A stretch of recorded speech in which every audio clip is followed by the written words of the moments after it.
Hello, this is Dumont, and this is a video response to George Exaggerated Elegy. Now, it's not a video response to his recent video where he's actually requesting responses about your own personal paranormal or supernatural experiences. This is not a video response to that. This is a video response to his excellent review on the film Paranormal Activity. That review I thought was so intelligent, so well done, and it was very, very inspiring for me.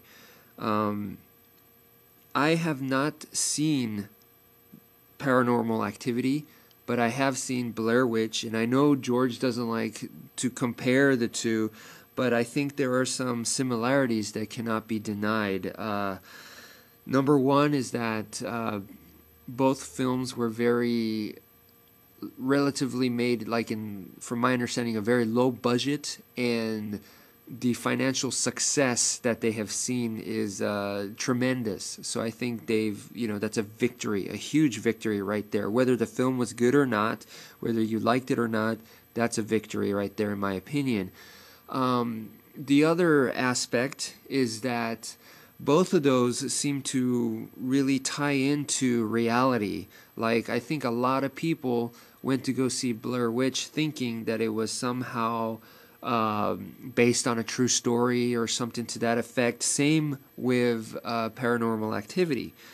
Now, during Christmas time, I went down back to my parents' place, visiting for a vacation, and I met up with some old friends from high school.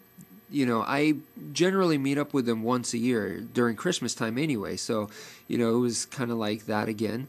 And I saw them, and, they were all telling me about Paranormal Activity, how stupid it was, how much they hated it and everything, and I said to them, well, you can't deny the fact that it was a huge financial success, and man, they agreed and their eyes lit up, And I said to them, what do you guys think about making a film like that, And they said, yeah, let's do it. And so basically, this is one of the things. I want to make a film like that. And what's very interesting is there's three guys that I'm talking about that are my friends that I visited. And these three guys, they're brothers, and all three of them are humongous. I mean, they're basically like Jason from Friday the 13th. They're like Michael Myers from Halloween. They're huge. And basically, they said yes to a horror movie. And there's three of them. I mean, not just one, but three. I mean, the possibilities. I'm like, wow, this is just awesome, So I started thinking, what is a horror movie?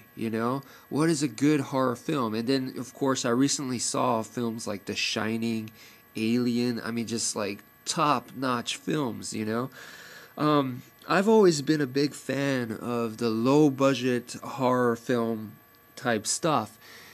So I like the underdogs, I'm a fan of that. And for something that I can make, it's gonna be low budget anyway, and my lack of experience, So it's definitely gonna have to be up more along the lines of Blair Witch or, Paranormal Activities. So that's why I was extra interested in those films.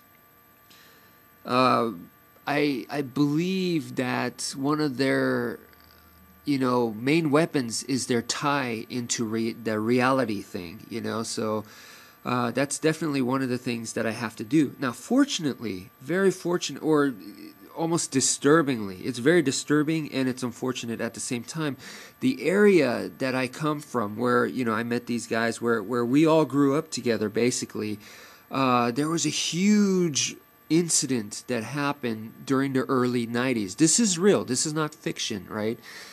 Basically, to sum it up for you guys, a local college student, and this is a border town to Mexico, so it's very, very close to Mexico, went over to Mexico for spring break, and became missing.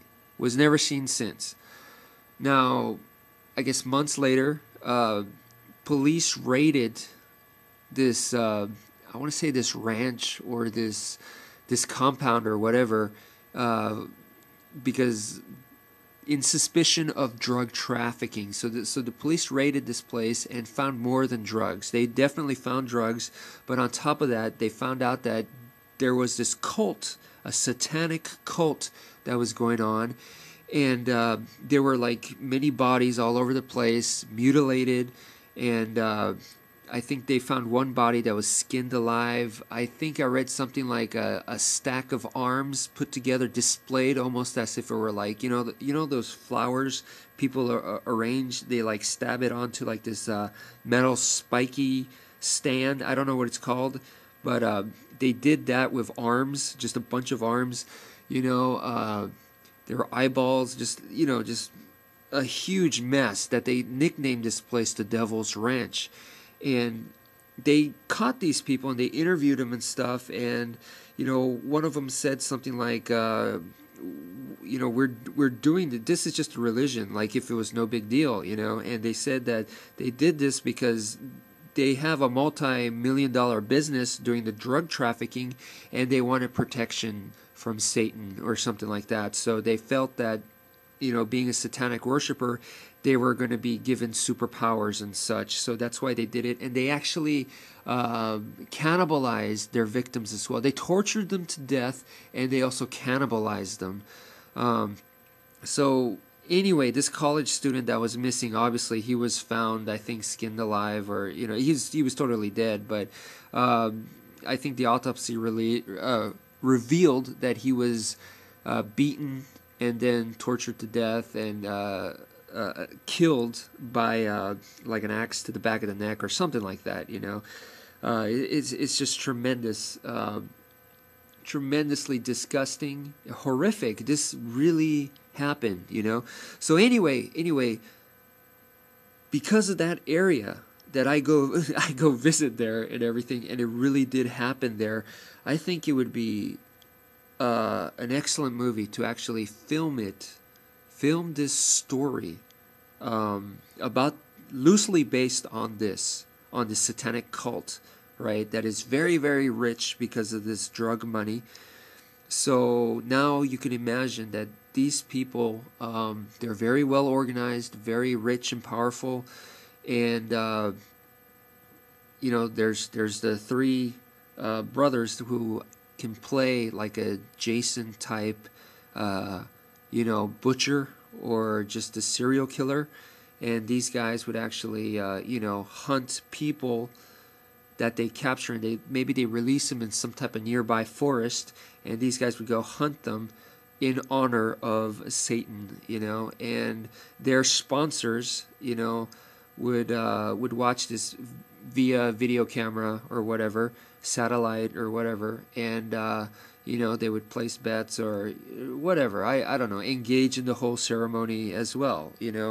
I think it would make it very interesting to show that. And one of the interesting things that I would like to tie in is, these guys, they're huge killers, because they're so big and everything. You shoot them and stuff and they don't die. Now, is it because they are satanic and they have supernatural abilities and powers, or is it simply because they're huge, and they're crazy? I don't know.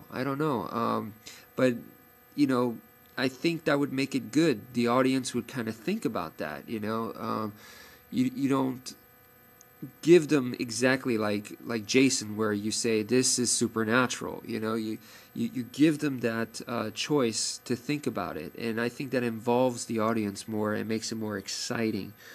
And on the other hand, we're talking about what is the scariest thing, and I don't think it's a monster necessarily that's scary, but it's actually another human being is very, very scary. That's why the success of like Hannibal Lecter and stuff. So these are human beings, no doubt. And what's scarier than a serial killer? Well, how about a satanic serial killer? And then on top of that, because they're rich and powerful organization and stuff, let's also make them very, very high tech. That they can have custom high tech weapons specifically ordered off the internet, for them to go hunt these people.